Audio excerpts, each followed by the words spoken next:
Subscribe to StoryLab for more stories. Now, let's begin this one. Chapter 1. The Quiet Life.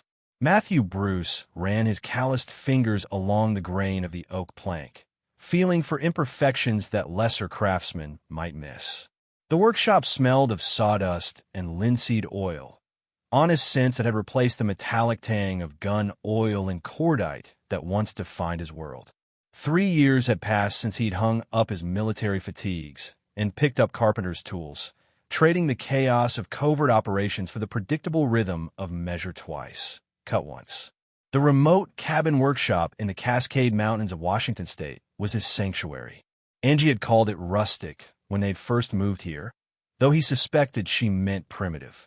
The nearest neighbor was 5 miles down a winding dirt road, and cell service was spotty at best.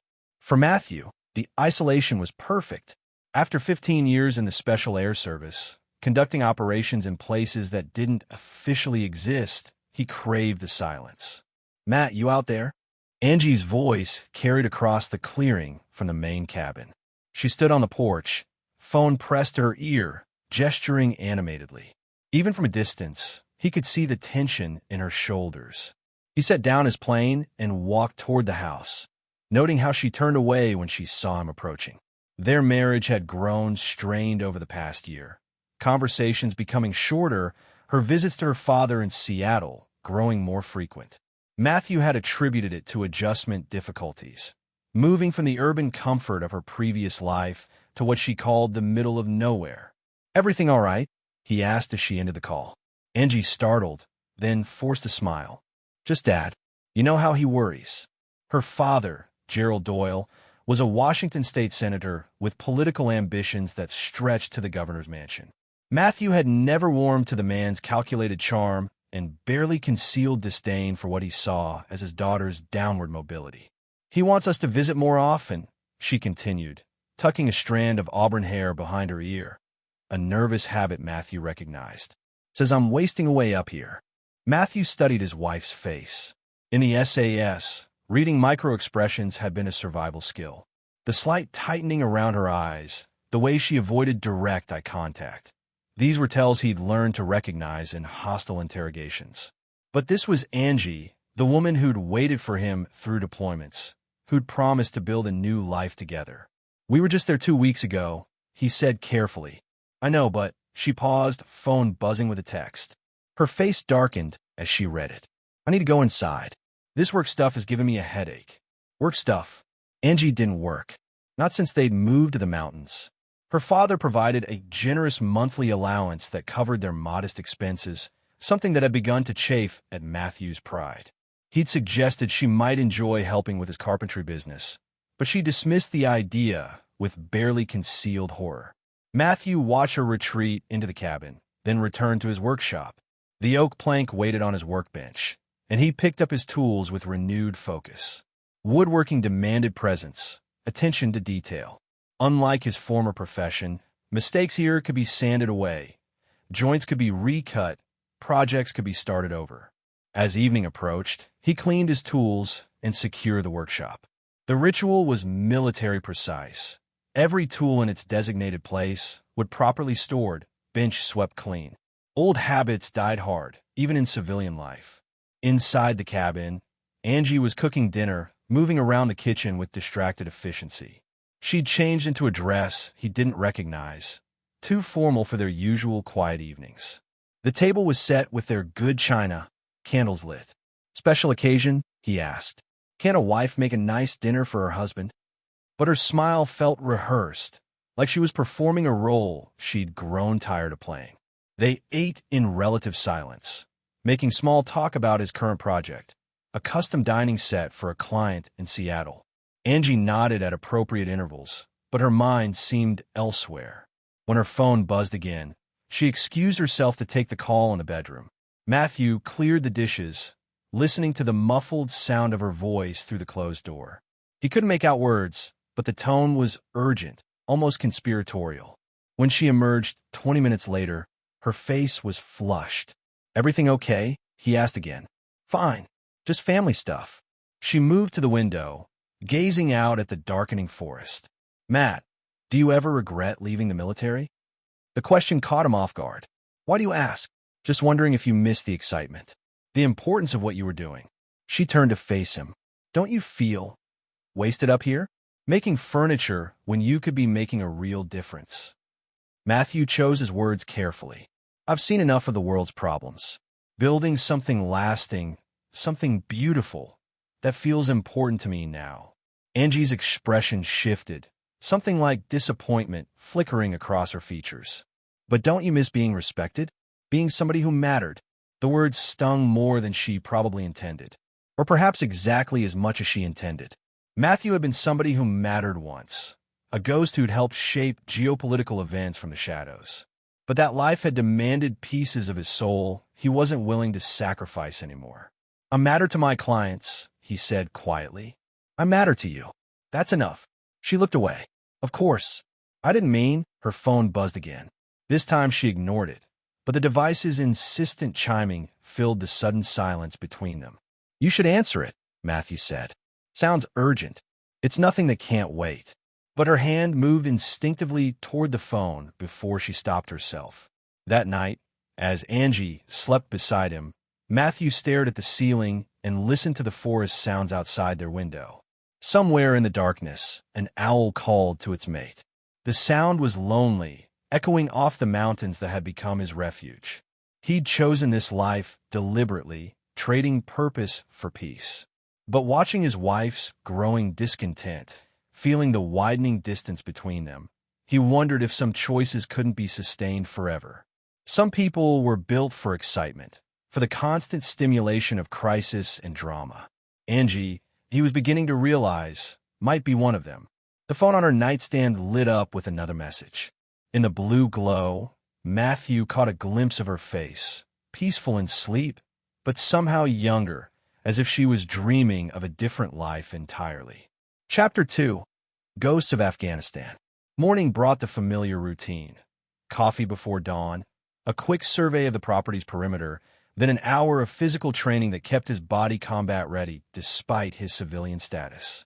Matthew told himself the habits were just discipline, but on mornings like this, when Angie's phone had buzzed with messages until well past midnight, the old instincts felt less like habit and more like preparation. The property encompassed 47 acres of dense forest, with natural choke points and clear sight lines he'd identified within days of moving here. Not because he expected trouble, but because assessment was automatic after 15 years of staying alive in hostile territory. The cabin sat in a natural depression, invisible from a main road, but offering excellent defensive positions in the surrounding timber. You're up early. Angie appeared on the porch in her robe, steam rising from a coffee mug. She looked tired, shadows under her eyes suggesting she'd slept as poorly as he had. Same time as always. Matthew finished his push-ups and stood, noting how she watched the tree lean rather than looking at him. You okay? You seemed restless last night. Bad dreams.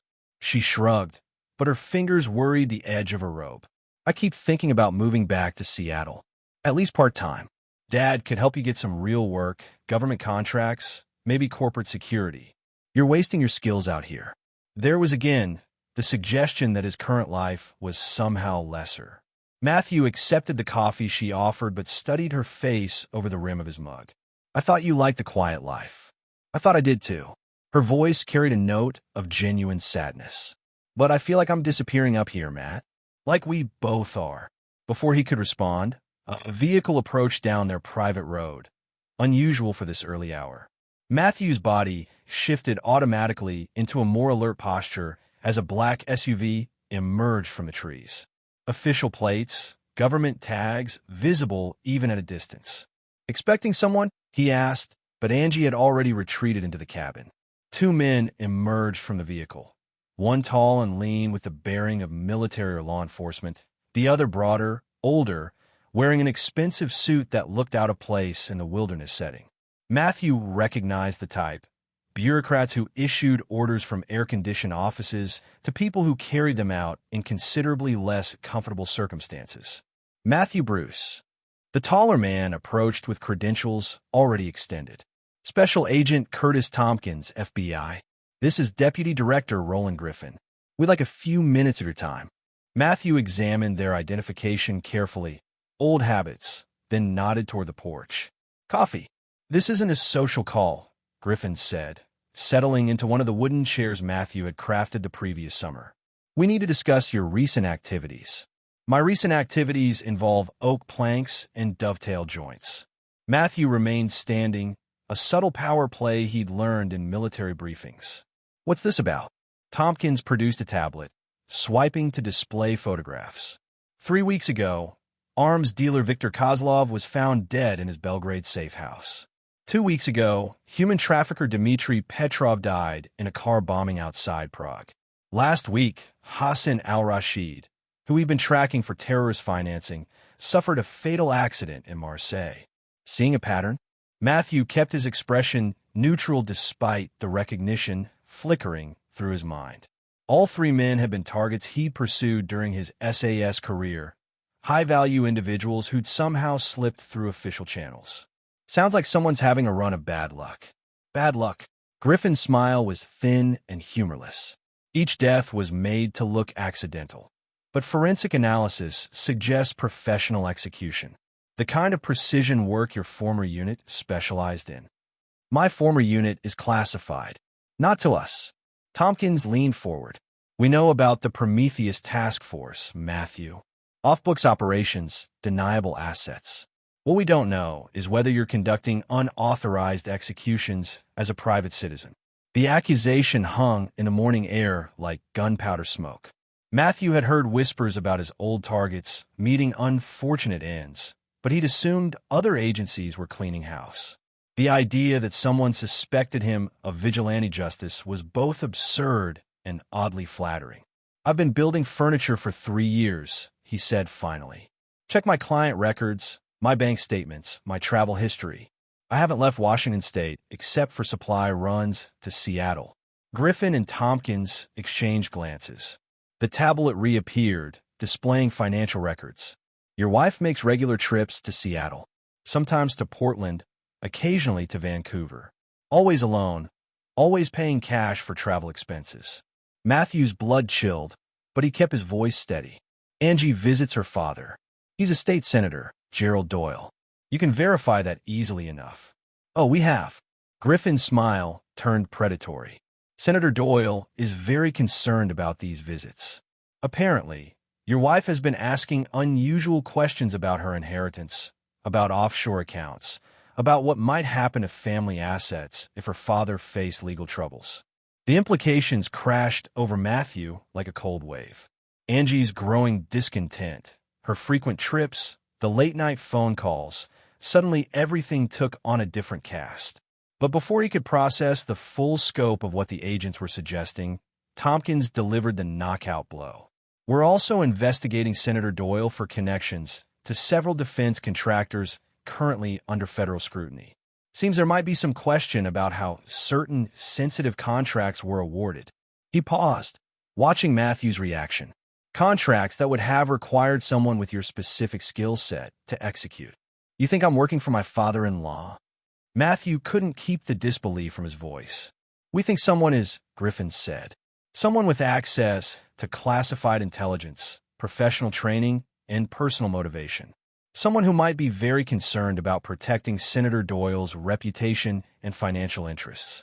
Matthew set down his coffee mug with deliberate care. The morning had shifted from routine to nightmare with devastating efficiency. Gentlemen, I need to be very clear about something. I am not conducting operations for anyone.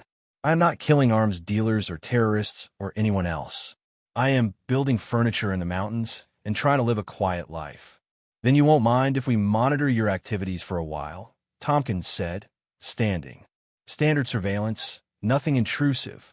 Just making sure our assumption is correct. After they left, Matthew stood alone on his porch, watching the dust settle on the empty road. Inside the cabin, Angie was conspicuously absent from the living areas, though he could hear her moving around in the bedroom. The pieces of a much larger puzzle were beginning to arrange themselves in his mind, but the picture they formed was one he wasn't ready to accept. His wife, the woman he'd built this life with, might be connected to activities that put them both in federal crosshairs. Worse, She might be positioning him as a scapegoat for crimes he hadn't committed. Matthew walked slowly back to his workshop, but instead of picking up his tools, he opened a locked cabinet hidden behind a false panel. Inside, wrapped in oiled cloth, lay items from his former life: a secure satellite phone, untraceable currency, identity documents that would stand up to casual inspection. He kept these tools not from paranoia, but from experience. In his line of work, burned bridges had a way of rebuilding themselves, and former enemies had long memories. What he hadn't expected was that the greatest threat might come from within his own home. The satellite phone powered up with a familiar startup sequence. Matthew hesitated, then dialed a number he'd memorized but never thought he'd use again. Ghost Protocol. A crisp British voice answered after 2 rings. "This is Carpenter," Matthew said, using his old call sign. "I need to speak with the Colonel." Chapter 3. The Overheard Conversation. That evening, Matthew worked late in his shop, ostensibly finishing a set of kitchen cabinets, but actually testing the secure communication system he'd thought was permanently retired. The satellite phone had connected him to Colonel James Morrison, his former commanding officer, who'd confirmed Matthew's worst fears. Someone was indeed eliminating targets from their old operations, and the kills bore hallmarks of Prometheus training. More troubling, Morrison had mentioned recent intelligence chatter about a possible leak within U.S. political circles, someone selling classified information about terminated SAS operations to interested parties. The targets being eliminated weren't random. They were potential witnesses to activities that certain powerful people wanted permanently silenced. "Your name's come up in some uncomfortable conversations," Morrison had said. "Watch your back, Carpenter. Someone's playing a very dangerous game, and you might be the intended loser." Matthew secured his tools and headed toward the cabin, noting that Angie had turned off most of the lights earlier than usual.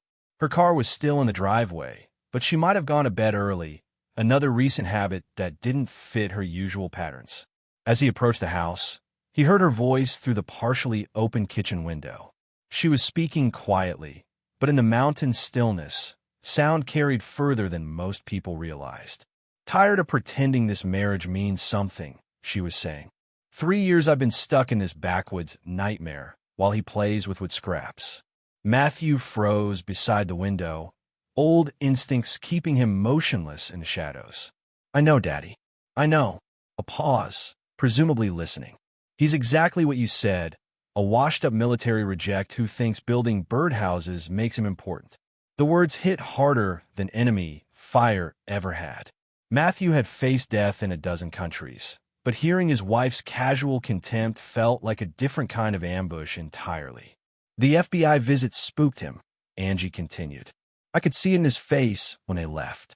He's started to put pieces together, which means we need to accelerate the timeline." Another pause. When she spoke again, her voice carried a cold calculation that Matthew didn't recognize. "Yes, I'm sure. He keeps his old gear hidden in the workshop. I found it months ago. When they find his body, there'll be enough evidence to convince anyone he was the killer." A disturbed veteran who couldn't adjust to civilian life finally snapped and had to be stopped. Matthew's hands clenched involuntarily.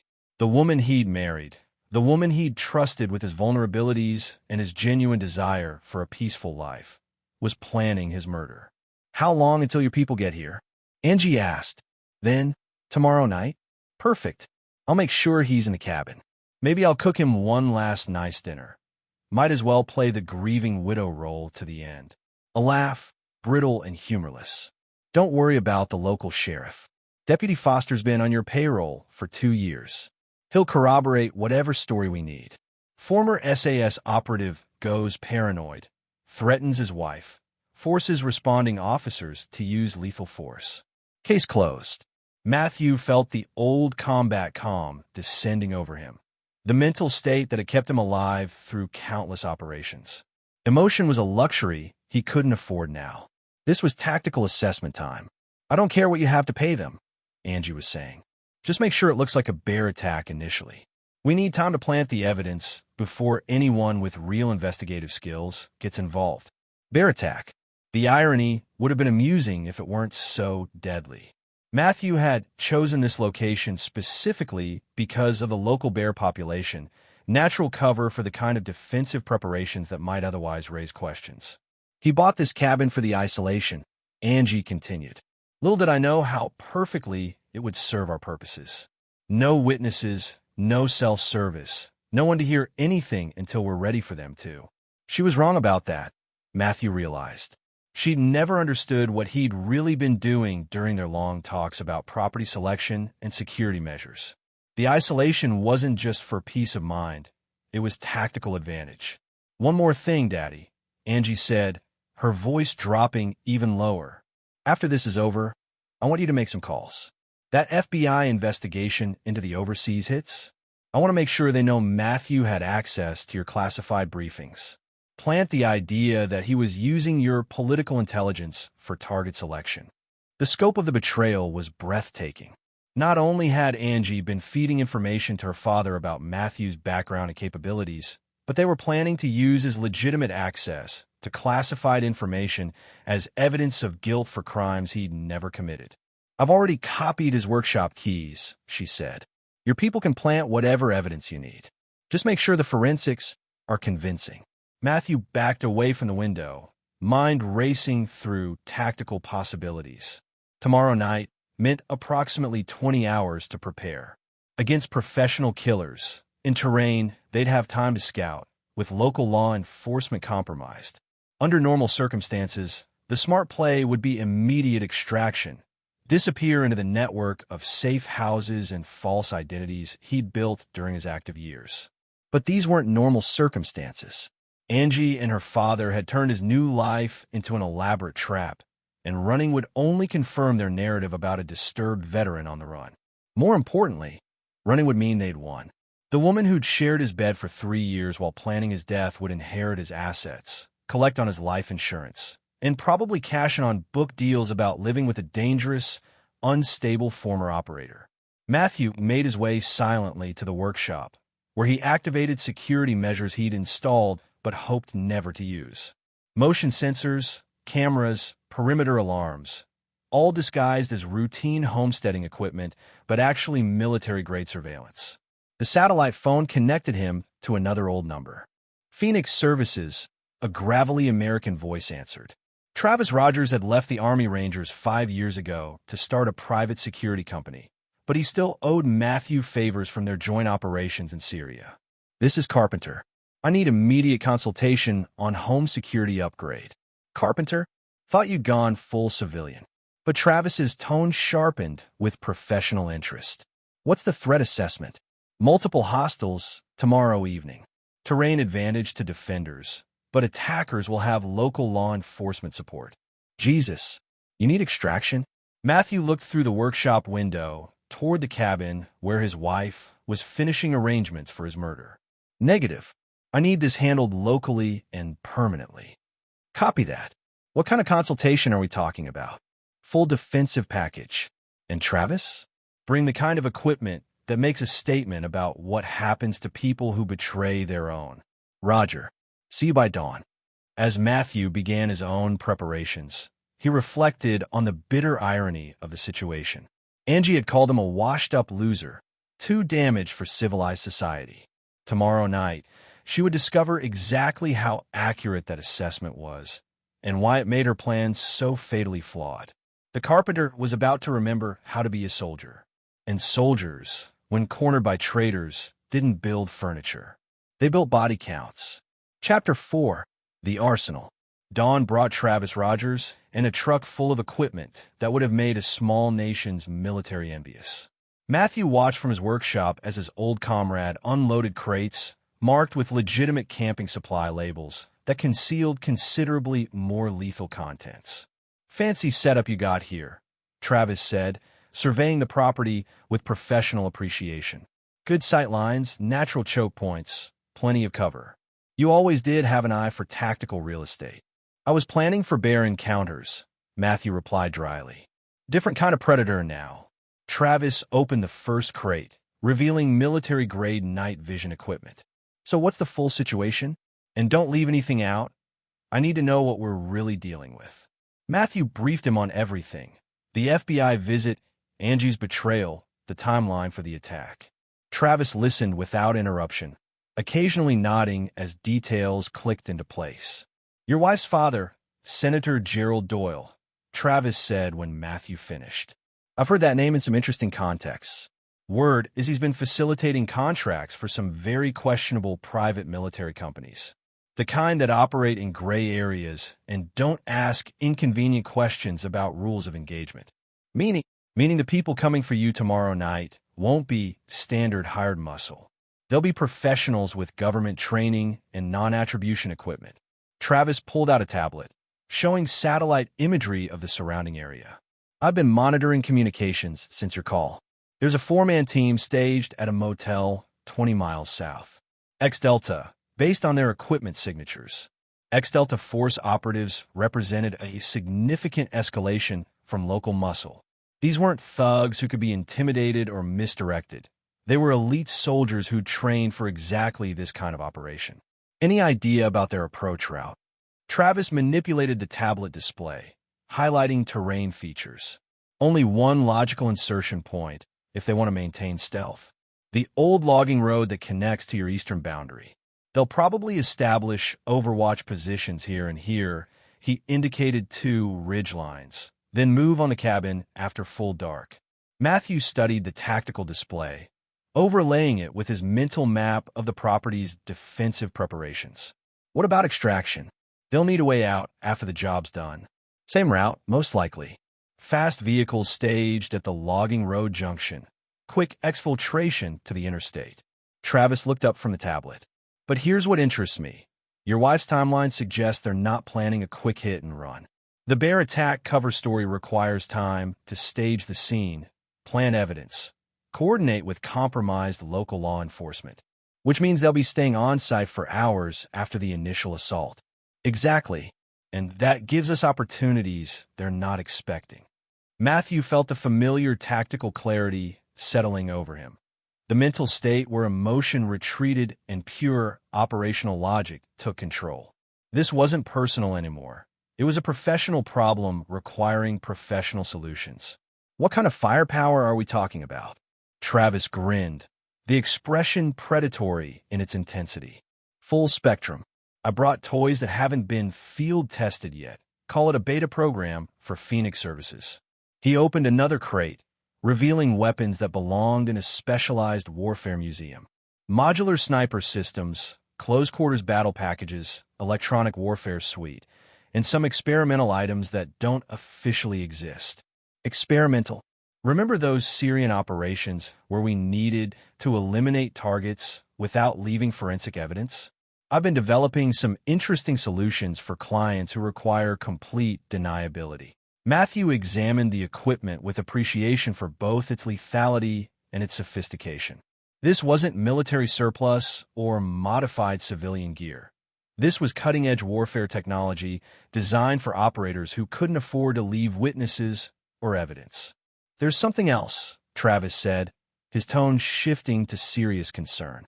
"I ran background checks on your wife and her father while driving up here. Gerald Doyle isn't just selling classified information. He's been facilitating the elimination of former SAS personnel who might pose problems for his business relationships." The revelation hit Matthew like a physical blow. "How many others?" "At least 6 that I can't confirm. All former Prometheus Task Force members. All died in seemingly unrelated accidents over the past 2 years." Travis pulled up files on his tablet. Car crashes, climbing accidents, diving mishaps. But when you look at the pattern, it becomes clear someone's been systematically eliminating people who knew about certain operations. Matthew stared at the names and photos of his former comrades. Good men who'd served their country with distinction, now dead because they possessed inconvenient knowledge about activities Gerald Doyle wanted hidden. "Why frame me instead of just killing me?" "Because you married his daughter. That gives them access to your methods, your background, your psychological profile. They've been studying you for 3 years, learning how you think and operate." Travis closed the tablet. "But I think there's another reason. Doyle needs a scapegoat for all the other deaths. Frame you as a rogue operator, and suddenly all those accidents become part of a disturbed veteran's killing spree." The scope of the conspiracy was staggering. Not only were they planning Matthew's death, but they intended to use it to close the books on a much larger criminal enterprise. His murder would provide cover for multiple assassinations and ongoing treason. Any chance we can take this to legitimate authorities? FBI's already suspicious of you. Local law enforcement is compromised, and Doyle has enough political connections to muddy any investigation for years. Travis shook his head. This needs to be handled off the books with permanent solutions. Matthew spent the rest of the morning familiarizing himself with Travis's equipment, while his friend established electronic surveillance of the approaching threat. By afternoon, they had a complete picture of the enemy's capabilities and intentions. The four-man team consisted of former Delta Force operators now working for a private military company called Aegis Solutions, a firm with documented connections to Gerald Doyle's political network. Their leader, Anthony Stratton, had a reputation for efficient problem-solving and complete discretion. They're planning a complex operation, Travis reported from his monitoring station. Initial assault at 2200 hours, with staged evidence planting to continue until dawn. They've got local Deputy Foster standing by to provide official response at 6 o'clock, discovering the crime scene and corroborating the cover story. What about Angie? She's supposed to be away visiting a friend in Seattle. Perfect alibi. But according to their communications, she'll actually be staged at a motel 30 miles north, waiting for confirmation before returning to play the grieving widow. Matthew felt something cold and final settle in his chest. His wife had planned every detail of his death with clinical precision, down to ensuring she had witnesses to her supposed absence during the murder. Travis, he said quietly, I want them all. Not just the shooters, everyone involved in this conspiracy. His friend looked up from the equipment displays, recognizing something in Matthew's voice that had been absent for 3 years. The carpenter was gone. What remained was the weapon Gerald Doyle had tried to use against his own daughter's husband. Roger that, Carpenter. Let's show these amateurs what happens when they try to play soldier with actual soldiers. Chapter 5. The Gathering Storm. While Travis coordinated with additional Phoenix Services personnel arriving throughout the day, Matthew made his own preparations, both tactical and psychological. The hardest part wasn't planning the defense. It was accepting that the woman sleeping 20 feet away had spent 3 years studying his vulnerabilities in order to destroy him. Late afternoon brought an unexpected complication, a phone call from Gerald Doyle himself. Matthew, son, how you doing up there? The senator's voice carried its usual political warmth, but Matthew now heard the calculation beneath it. Fine, sir. Just working on a commission piece. Excellent, excellent. Listen, I wanted to reach out because Angie mentioned you seemed a bit stressed after that FBI visit. Want you to know I'm making some calls, seeing if I can clear up any misunderstanding. The irony was breathtaking. Doyle was calling to offer help with an investigation he'd orchestrated, playing the concerned father-in-law while finalizing arrangements for Matthew's murder. I appreciate that, Gerald, though I'm not sure why they'd be interested in a carpenter. Oh, you know how these federal agencies operate. They love to chase shadows and make busy work for themselves. A pause. Speaking of which, I don't suppose you've heard from any of your old military colleagues recently? Angie mentioned you might have received some concerning communications. There it was, the fishing expedition. Doyle wanted to know if Matthew had contacted former SAS personnel who might complicate the evening's operation. No, sir. Most of the guys I served with have moved on with their lives. We don't really keep in touch. Probably for the best. I imagine some of those relationships could be complicated given the nature of your former work. Matthew caught Travis's eye across the workshop. His friend was monitoring the conversation and had activated recording equipment. Everything Doyle said was being preserved for potential future use. Is there something specific I should be concerned about? Matthew asked. Not at all, not at all. Just a father-in-law looking out for his daughter's husband. You take care of yourself up there, son, and give my love to Angie. After ending the call, Matthew sat in silence for several minutes. Gerald Doyle had just wished him well, while knowing that in 6 hours, professional killers would be moving through the forest to end his life. Cold bastard, Travis observed. But that recording might be useful later. He essentially confirmed foreknowledge of the FBI investigation and expressed unusual interest in your former military contacts. Later assumes we survive tonight. We'll survive. Travis's confidence was absolute. I've been doing this for 15 years, and I've never lost a client yet. Though I should mention, Phoenix Services has some additional capabilities for this operation. Meaning I brought more than just equipment. Travis activated a secure radio. Blackbird, this is Phoenix Base. Status report. Phoenix Base, Blackbird. In position, no movement detected on target approach routes. Copy. Hammer. Phoenix Base, Hammer. Overwatch established, all equipment green. Ghost. Phoenix Base, Ghost. Electronic warfare, suite active. Enemy communications under surveillance. Matthew stared at his friend. You brought a full team? 3 additional operators, strategically positioned since this morning. We've got sniper overwatch, electronic intelligence, and mobile assault capability. Travis grinned. Did you really think I'd let you face Delta Force operators with just the 2 of us? Relief flooded through Matthew, followed immediately by tactical appreciation for Travis's thoroughness. What's the setup? Hammer is Curtis Tompkins. Yeah, the same FBI agent who visited you yesterday. Turns out he's been conducting his own investigation into Gerald Doyle and suspected something like this might happen. When I contacted him through back channels, he volunteered for unofficial support. The revelation was stunning. The FBI agent who'd questioned Matthew about overseas assassinations was now positioned to help defend him against domestic ones. Blackbird is Evan Hall, former Marine Force Recon. He's got the eastern approach covered from a high position that'll give him overlapping fields of fire with the main cabin. Ghost is Oscar Donahue, Army Special Forces Communications Specialist turned private contractor. He's been monitoring enemy transmissions all day and can disrupt their coordination when things get interesting. Matthew felt the familiar pre-combat mixture of fear and anticipation settling over him. But this time, instead of facing the enemy alone, he had a team of professionals watching his back. What about Angie? Travis's expression hardened. That's more complicated. She's technically a civilian, even if she's complicit in conspiracy to commit murder. Federal prosecutors would want her alive for testimony against her father's network. And if she resists arrest, then she becomes a tactical problem requiring a tactical solution. Travis met Matthew's eyes. But that decision is yours to make. She's your wife. Matthew considered the woman who'd promised to love and honor him while secretly planning his death. The woman who'd studied his habits, his vulnerabilities, his genuine desire for peace, and turned them all into weapons against him. She stopped being my wife the moment she chose her father's money over my life, he said finally. Treat her like any other hostile asset. As evening approached, Matthew made one final check of the cabin's defensive preparations.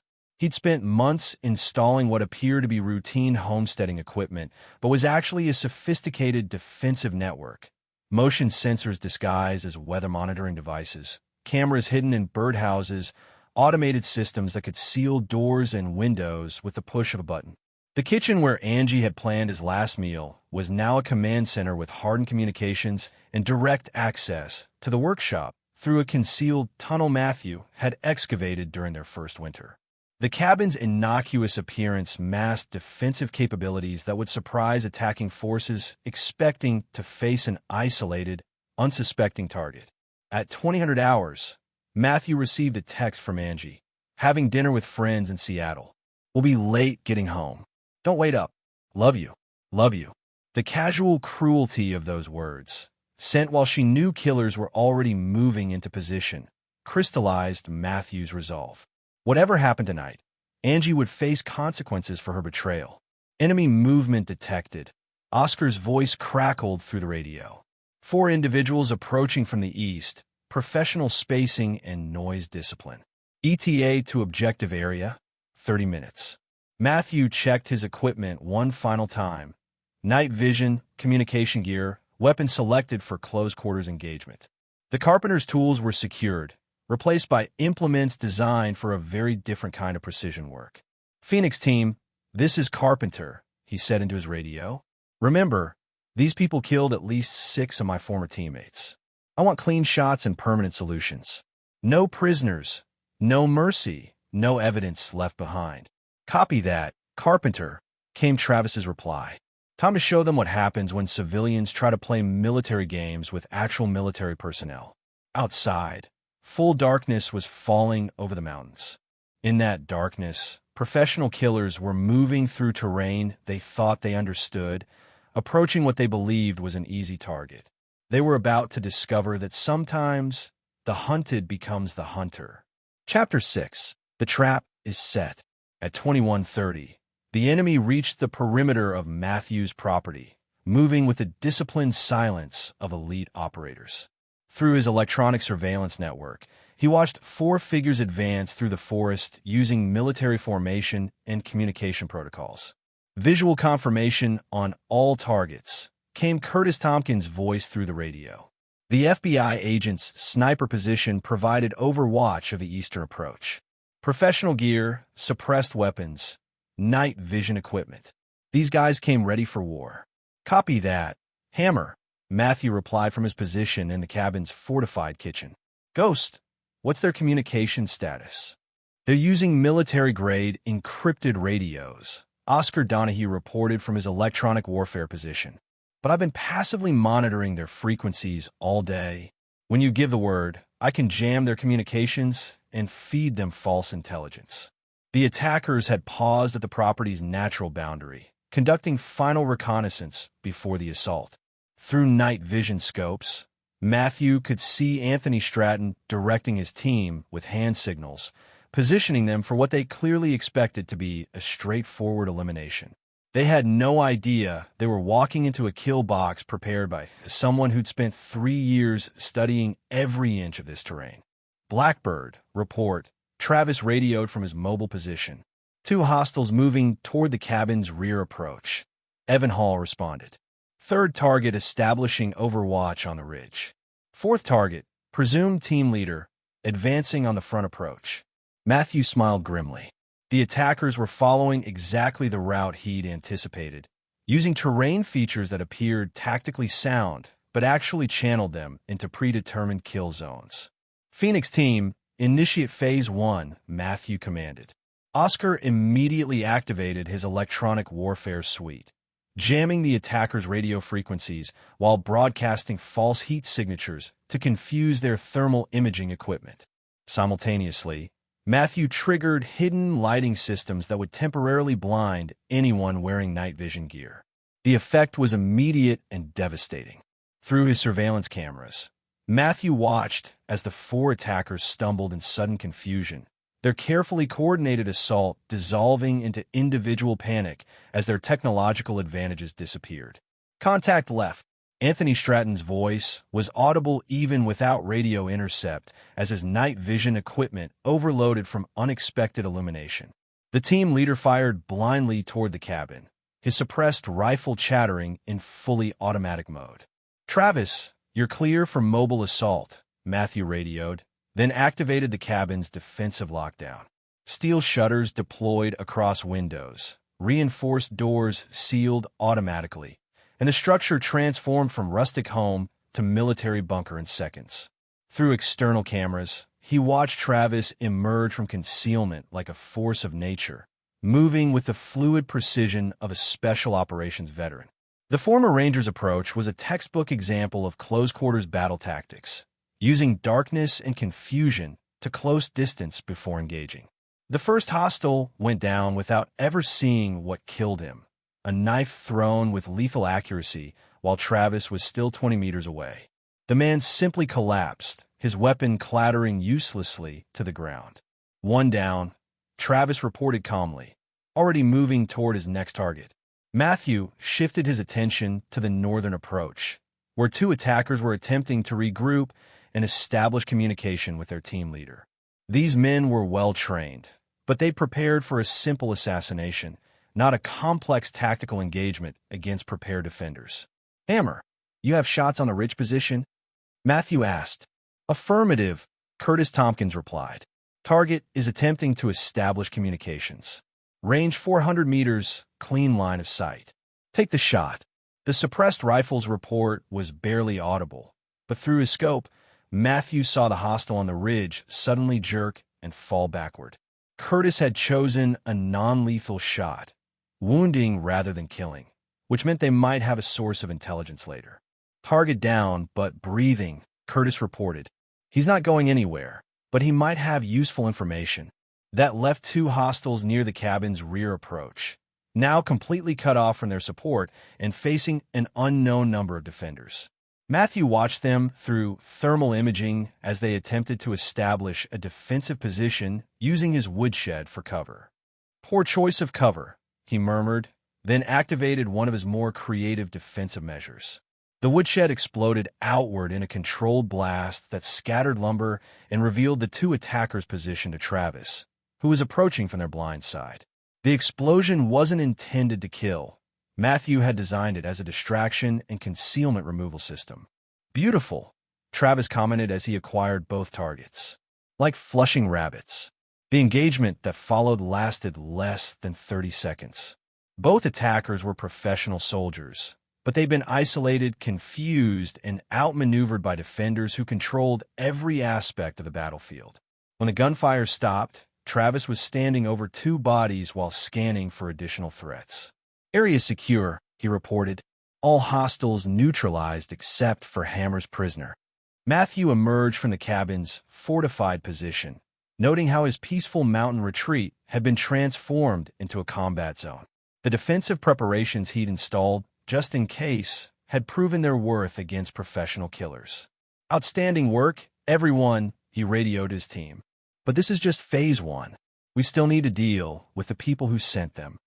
Through his secure communication system, he could hear Gerald Doyle's conspirators attempting to contact the failed assault team.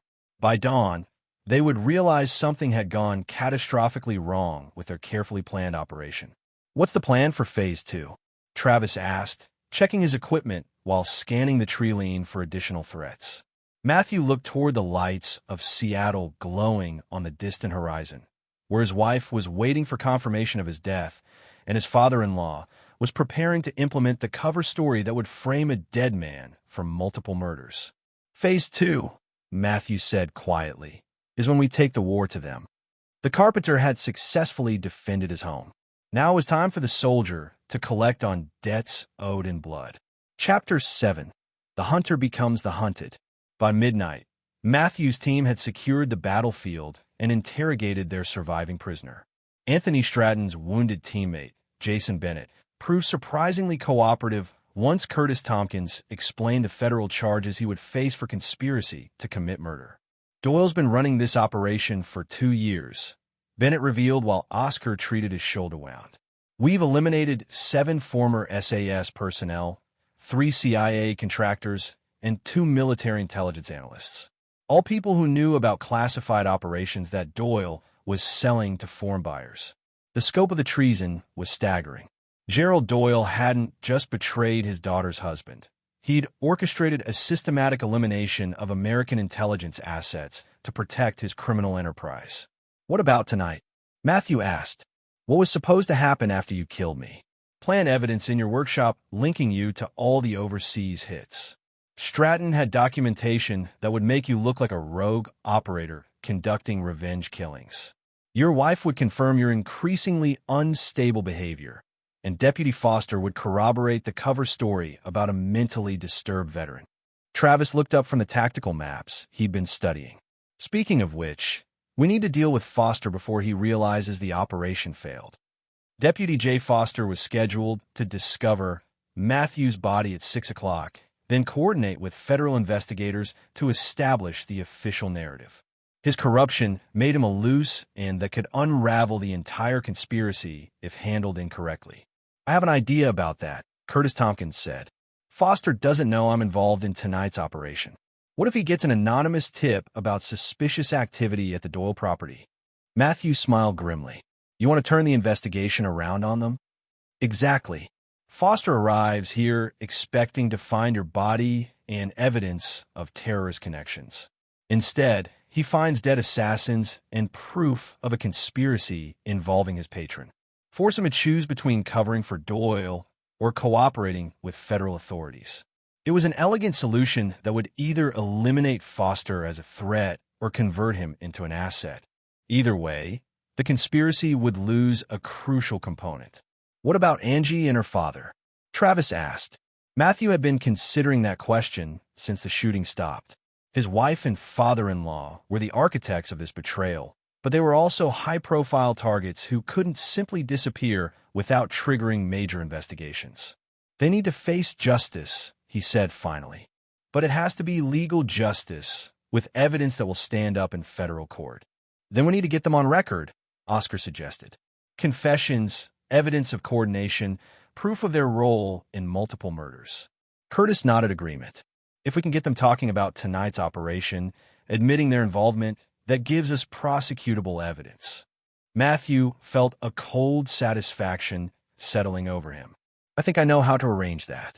Angie is expecting a call confirming my death. What if she gets a different kind of call instead? He activated his secure satellite phone and dialed a number he'd memorized but hoped never to use. The emergency contact for Gerald Doyle's office. Senator's residence. A crisp voice answered despite the late hour. This is Matthew Bruce. I need to speak with the senator immediately. It's an emergency regarding his daughter. Minutes later, Gerald Doyle's voice came on the line, and Matthew could hear the confusion and growing alarm in his tone. Matthew? What's happening? Where's Angie? That's what I'm trying to figure out, sir. I just got back from Seattle and found signs of a break-in at our cabin. Angie's car is here, but she's nowhere to be found. There are indications of violence.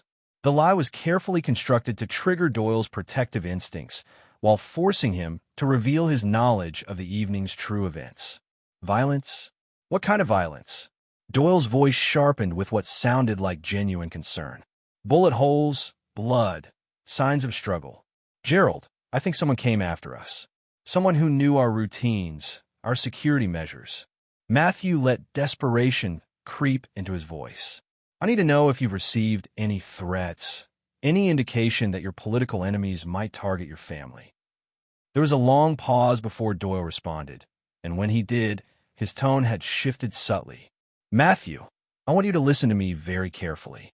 Leave the cabin immediately and drive to the nearest police station.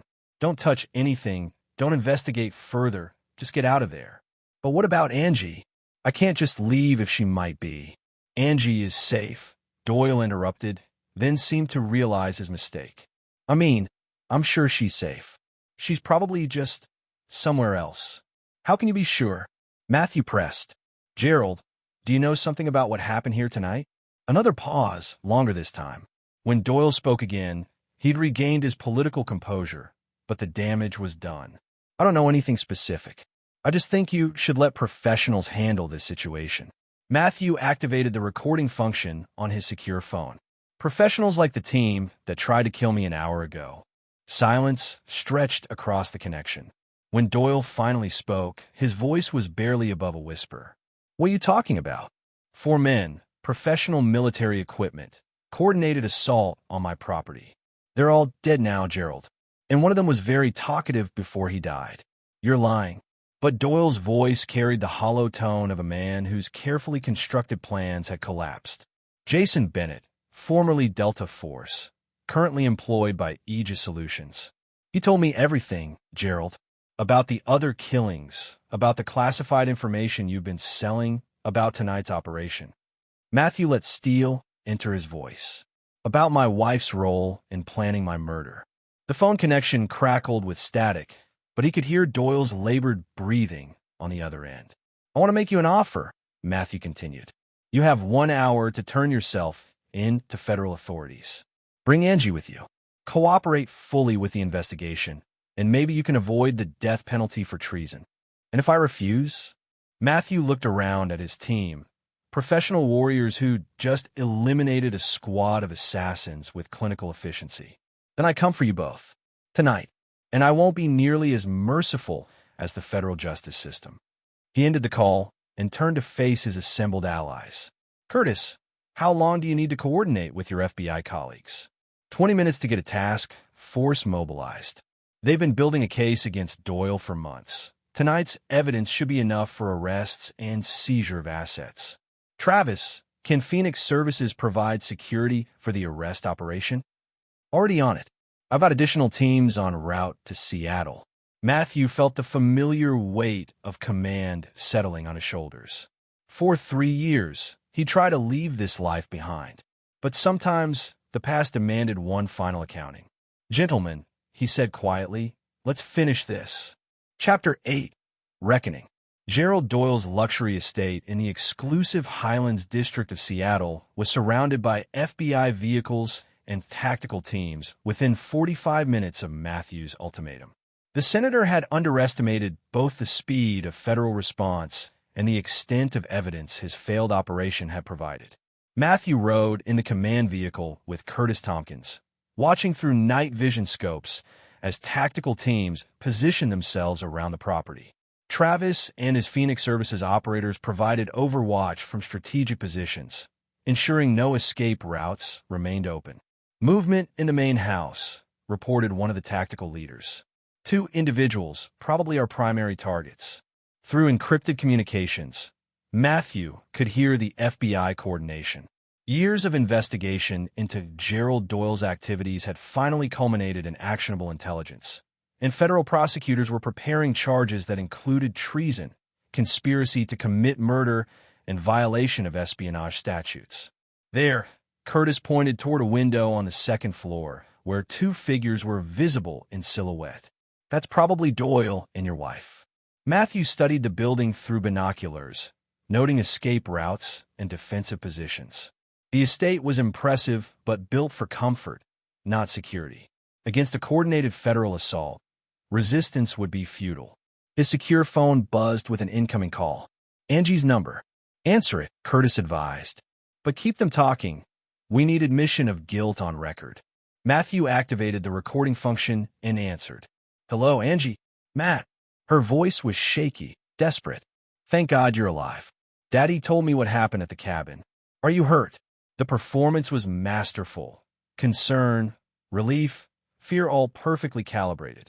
If Matthew hadn't heard her planning his death 12 hours earlier, he might have believed it. I'm fine. 4 professional assassins are dead, and their employer has been very cooperative with federal investigators. Silence stretched across the connection. When Angie spoke again, the facade had cracked. What do you want? Justice. For my murdered teammates, for the classified information your father sold, for 3 years of lies and betrayal. I never betrayed you. But her voice lacked conviction. Really? Because I have recordings of you planning my death. Discussing how to frame me for murders I didn't commit. Calling me a washed-up loser while arranging for assassins to kill me. Another pause. Then, you don't understand the pressure I was under. Daddy said, if I didn't help, we'd all go to prison. I was trying to protect us. Protect us? Matthew's voice turned cold. You call me pathetic. You said our marriage meant nothing. You planned to cash in on my life insurance and write books about living with a dangerous veteran. That wasn't. I didn't mean. Her voice broke. Matt, please. We can fix this. I'll testify against Daddy. Tell them everything. We can start over. Matthew looked at the tactical teams surrounding the estate, at the federal agents preparing to arrest the woman he'd once loved. Some things can't be fixed, Angie. Some betrayals are permanent. Sir, Curtis interrupted quietly. We're ready to move. Do you want to be part of the arrest team? Matthew considered the offer. There was a certain poetic justice in personally arresting the wife who tried to murder him. But that would make this about revenge rather than justice. Negative. This needs to be clean, legal, by the book. He keyed his radio. All teams, you are authorized to proceed. The coordinated assault began with flashbang grenades and breaching charges. FBI tactical teams flowed through the estate's entrances with practiced precision, encountering no resistance from targets who'd never expected their private war to reach their doorstep. Federal agents, get on the ground, hands visible through the communication network.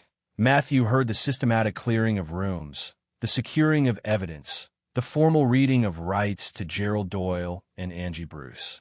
3 years of marriage and family dinners had ended with federal handcuffs and charges that carried potential death sentences. Both targets secured, reported the tactical leader. No resistance, no injuries. Matthew felt a curious emptiness as the operation concluded. For months, he'd lived with growing suspicion and dread, sensing that his peaceful life was built on unstable foundations. Tonight had confirmed his worst fears while simultaneously resolving them with devastating finality. Status report. Curtis requested through his earpiece. Senator Gerald Doyle and Angie Bruce are in federal custody, came the response. Preliminary search has revealed extensive documentation of the conspiracy, including contracts with Aegis Solutions, payments to Deputy Foster, and communication records with eliminated intelligence assets. Travis approached from his Overwatch position, equipment secured and ready for extraction. "How are you holding up, Carpenter?" Matthew considered the question seriously. His wife was in federal custody for conspiracy to commit his murder. His father-in-law faced treason charges that would likely result in life imprisonment or execution. His quiet mountain retreat had been transformed into a battlefield, and his carefully constructed civilian life had been revealed as an elaborate trap. "I'm alive," he said finally. "My enemies are defeated, and justice is being served. That's more than many soldiers get." What's next? Phoenix Services could use an operator with your skill set. Matthew looked toward the distant mountains where his cabin waited, scarred by combat but still standing. The workshop where he'd found peace in creating furniture rather than destroying enemies. The life he'd built not as an escape from his past, but as a testament to the possibility of change. "I think I'll go back to carpentry," he said, "but maybe I'll expand the business. Take on some security consulting work for people who need protection from the kind of predators we dealt with tonight." Curtis appeared beside them, tablet in hand, displaying preliminary evidence from the estate search. "This is going to be a massive federal case. Multiple murder charges, treason, conspiracy, corruption of federal officers. Your testimony will be crucial for prosecution." "I'll testify," Matthew confirmed. "But after that, I want to disappear back into civilian life." "Understood. Though I should mention, the FBI could use consultants with your particular expertise. There are other networks like Doyle's operating in political circles." Matthew smiled grimly. "Maybe, but tonight proved something important. You can take the soldier out of the war, but when war comes to the soldier's home, the training never really goes away." As dawn broke over Seattle, federal agents led Gerald Doyle and Angie Bruce to waiting vehicles. The senator maintained his political composure even in handcuffs, but Angie looked broken, defeated, finally understanding the consequences of betraying someone who'd spent 15 years learning to survive betrayal. Matthew watched from the command vehicle as his former life was loaded into federal custody. Tomorrow, there would be debriefings, testimony, legal proceedings that would expose the full scope of the conspiracy. But tonight, the immediate threat was neutralized, and justice was beginning its slow but inexorable process. The carpenter could return to his mountains. The soldier could rest, his duty finally complete. Chapter 9. New Foundations. 6 months later, Matthew stood in his expanded workshop, watching a team of craftsmen put finishing touches on a custom security installation for a federal safe house. The carpentry business had evolved considerably since the night his old life had caught up with him, but the fundamental satisfaction of building something lasting remained unchanged. The federal trials had concluded with devastating efficiency. Gerald Doyle received 3 consecutive life sentences for treason, conspiracy to commit murder, and violation of espionage statutes. Angie had cooperated with prosecutors in exchange for a 25-year sentence, a decision that had earned her father's eternal resentment but spared her the death penalty. Deputy J. Foster had proven more valuable alive than dead, providing testimony that unraveled corruption networks spanning 3 states. His cooperation had reduced his sentence to 15 years, though his law enforcement career was permanently over. The surviving members of the assassination team faced federal murder charges, with Jason Bennett receiving a reduced sentence for his cooperation. Aegis Solutions had been dissolved, its assets seized, its leadership facing their own trials for conspiracy and racketeering. "Mr. Bruce?" A voice interrupted his thoughts. Curtis Tompkins approached through the workshop, now wearing civilian clothes rather than FBI tactical gear. The perimeter sensors are installed and tested. Your property is officially the most secure private residence in Washington state. Matthew nodded appreciation. Curtis had taken extended leave from the FBI to coordinate security improvements for the cabin, establishing detection systems that would prevent any future surprise visits from hostile actors. Any word from Travis? Phoenix Services completed the installation in Colorado yesterday. Your friend is building quite a reputation for residential security consulting. Curtis grinned. Seems there's considerable demand for protection services designed by people who actually understand the threats. The Phoenix Services expansion had been an unexpected consequence of the Doyle conspiracy trials. Media coverage of the assassination attempts had revealed how vulnerable former intelligence personnel could be to private military contractors, leading to increased demand for professional protection. Matthew had declined offers to join the company formally, but he provided consulting on defensive architecture and threat assessment. The work combined his construction skills with tactical knowledge, creating something genuinely new rather than simply returning to his old profession. There's something else, Curtis continued, producing a tablet displaying surveillance footage. We've been monitoring communications related to the Doyle network, and there are indications that other political figures might be operating similar schemes. Matthew examined the intelligence summaries. Names, financial transactions, communication patterns, the familiar signatures of conspiracy and corruption. Part of him felt the old operational instincts stirring, the desire to hunt down threats and eliminate them permanently. But another part remembered the peace he'd found in creating rather than destroying, in building furniture that would last generations rather than eliminating enemies who would quickly be replaced. What kind of response are you planning? He asked. Official federal investigation, completely legal and transparent. No off-books operations, no private military contractors, no unauthorized surveillance. Curtis met his eyes. We learned some important lessons from the Doyle case. Matthew appreciated the distinction.